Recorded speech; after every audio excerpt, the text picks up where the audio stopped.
Hoy, en la vida de Mohammed, vamos a contar una etapa maravillosa en la biografía del profeta, la paz sea con él. El comienzo de una gran historia de amor que forjó unos lazos que no solo les unieron en esta vida, sino después de la muerte. Su matrimonio con la gran dama, nuestra madre, Khadija bint Khuwaylid, que Dios esté complacido con ella.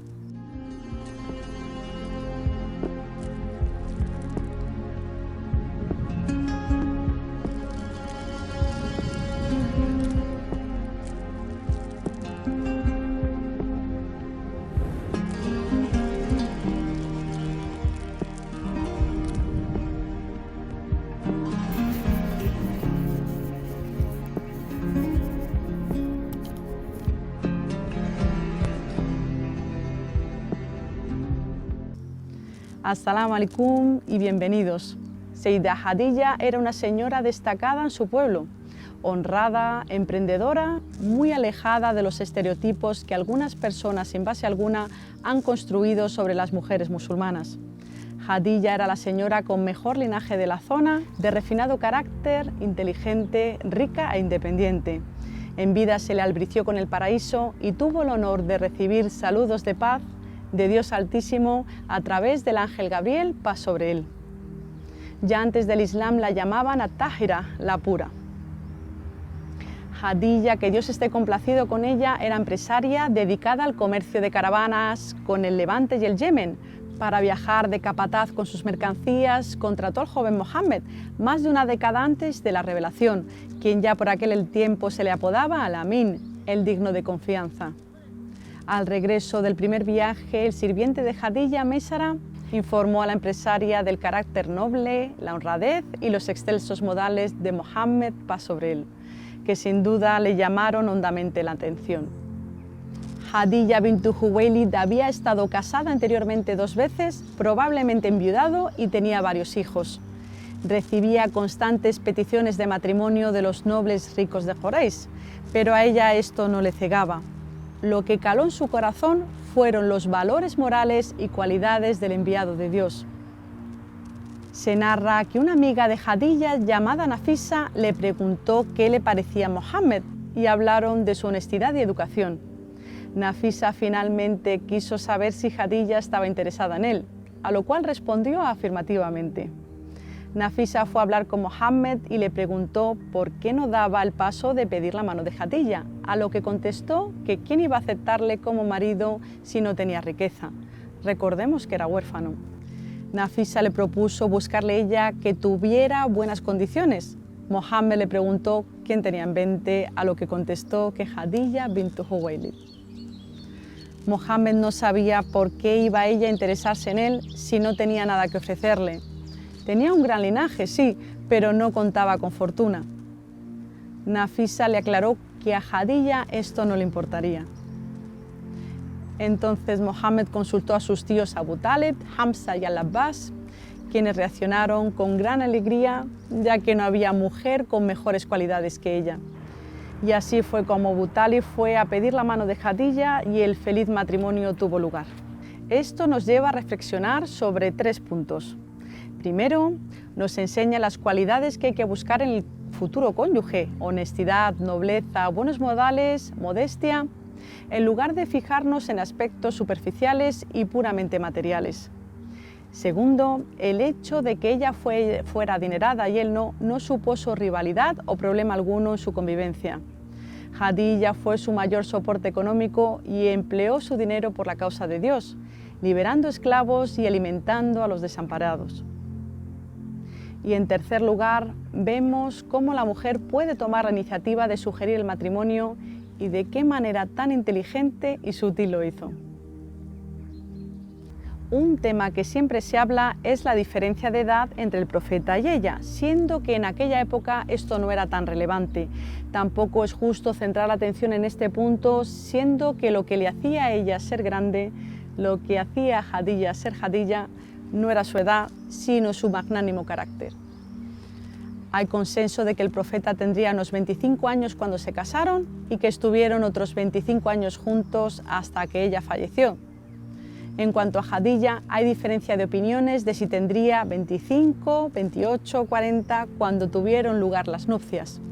aunque la versión más extendida es la última. Allah sabe más y, como dijimos, no es un tema crucial. A lo largo de la biografía del profeta, la paz sea con él, nos daremos cuenta del papel tan determinante de Jadilla en la vida del mensajero y en los primeros 10 años de la revelación, manteniéndose vivo en su corazón muchos años después de su muerte. Fue una unión muy feliz, donde eran el mayor apoyo el uno para el otro, que era justo lo que el enviado de Dios necesitó para superar todas las vicisitudes que vivió desde que recibiera la revelación. Sabemos que el profeta como marido era un hombre cariñoso, atento a las necesidades de su esposa, cumplía con las tareas del hogar y como padre se ocupaba de inculcarle a sus hijos los mejores valores morales.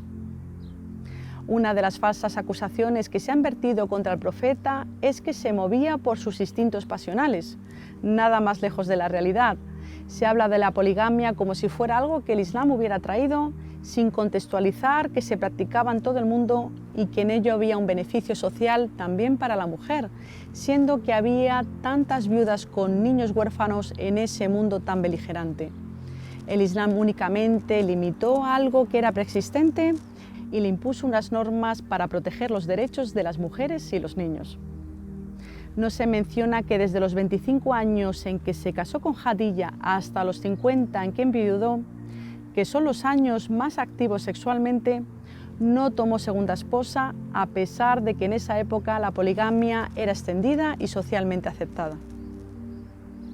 Al perder a su amada esposa tras 25 años de matrimonio, el profeta se entristeció tanto que llamaron a ese año el año de la tristeza. Pero no podía pensar solamente en sí mismo, tenía que reaccionar, pues tenía unas hijas pequeñas a quienes cuidar y toda una comunidad que liderar, así que se le animó a casarse. ¿Y qué hizo? ¿Se casó con alguna joven para recuperar los años de la juventud? Así pensaría y actuaría un perfil como el que dibujan los prejuiciosos, pero no. Eligió una mujer mayor que él, viuda y con hijos, para encargarse de ella. Como veremos más adelante, los idólatras de la Meca quisieron apartarle de la prédica, ofreciéndole riquezas, liderazgo e incluso casarse con las más bellas mujeres, pero rehusó. Así que claramente no era un hombre movido por la lascivia. Jadilla, que Dios esté complacido con ella, y el profeta de Dios paz sobre él, tuvieron 6 hijos. 4 chicas, Zainab, Kulthum, Ruqayya y Fátima Zahra, y 2 niños, Al-Qasim y Abdallah. Los hijos varones murieron siendo pequeñitos. Esta desgracia provocó que algunos malintencionados se burlaran y humillaran al profeta Mohammed por tener solo hijas, hasta el punto de llamarle Abtar, el que no tendrá prosperidad o descendencia. Decían que su linaje estaba cortado. Esta maldad era fruto de la ignorancia de la sociedad preislámica, donde la mujer tenía poco valor y donde muchas niñas eran enterradas vivas, acto abominable que el Islam prohibió de inmediato. Dios, ensalzado sea, confortó a su mensajero revelando este verso del Corán. Ciertamente es el que te ofende quien está privado de prosperidad. Sura Al-Kawthar, verso 108. El hecho de no tener hijos varones siendo algo tan relevante en ese momento tampoco llevó al mensajero de Dios a casarse con otras mujeres. Estos pequeños llenaron el hogar de alegría, viniendo a sumar la de los hijos que Jadilla aportó al matrimonio, y 2 chicos muy especiales, Ali ibn Abi Talib y Zayd ibn Haritha, que Dios esté complacido con ellos. ¿Pero quiénes eran? El primo del profeta Mohammed, Ali ibn Abi Talib, con 4 o 5 años pasó a formar parte de este hogar, ya que su padre Abu Talib tenía muchos hijos y no disponía de medios suficientes.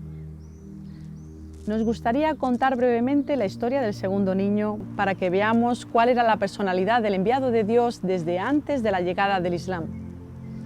Zayd ibn Haritha era de una tribu qahtaní yemení y cuando era muy crío, en una escaramuza entre 2 tribus, fue raptado y vendido como esclavo. Cuando tendría 7 u 8 años fue comprado por el sobrino de Jadilla y ésta se lo regaló a su recién esposo para que le ayudara. En aquella época era una práctica extendida en todo el mundo. El padre de Zayd lo buscó desesperadamente hasta que en la peregrinación, muchos años después, alguien reconoció su físico y le avisó. Haritha viajó hasta la Meca, se encontró con Mohammed, pasó sobre él, alabó su linaje, le contó esta historia y le ofreció todo el dinero que pudo para recuperar a su hijo. El profeta, que aún no le había llegado la revelación, le dijo que le daría a elegir al muchacho si quería quedarse o marchar con él, en cuyo caso no le cobraría. El jovencito reconoció a su padre, pero Zayd instantáneamente dijo que nunca podría elegir a alguien por encima de Mohammed, la paz sea con él, ya que había sido para él más que un padre. Su progenitor quedó perplejo, no podía creer que Zayd prefiriera seguir de esclavo en una tierra lejana, sin su familia ni la protección de su tribu.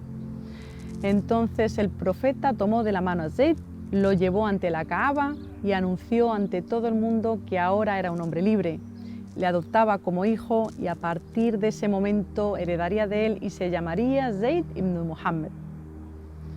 Y esto lo hizo delante del padre de Zayd para que quedara tranquilo que su hijo sería libre, adoptado por una tribu de buen linaje y tendría el mismo respeto y derecho que los demás.